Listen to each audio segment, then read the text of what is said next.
South West zone বা দক্ষিণ পশ্চিম কোণ, যাকে বাংলায় নৈঋত কোণ বলা হয়, বাস্তুশাস্ত্র অনুসারে এই দিকে যদি বাস্তু দোষ থাকে তাহলে ওই বাস্তুতে বসবাসকারী ব্যক্তিদের বিবাহিত জীবনের সমস্যা লক্ষ্য করা যায়।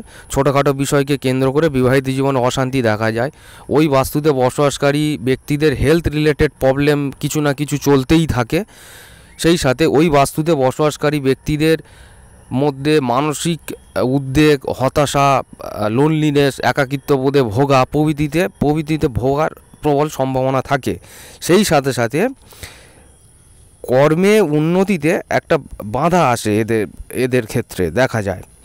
এই দিকের বাস্তুদোষের একটি সহজ প্রতিকার হলো প্রতিদিন হনুমান চালিসা পাঠ এবং নবগ্রহ স্তব পাঠ করা প্রতিদিন। এটি এই নৈঋত কোণের বাস্তুদোষের একটি সহজ প্রতিকার এবং ফলপ্রসূ প্রতিকার।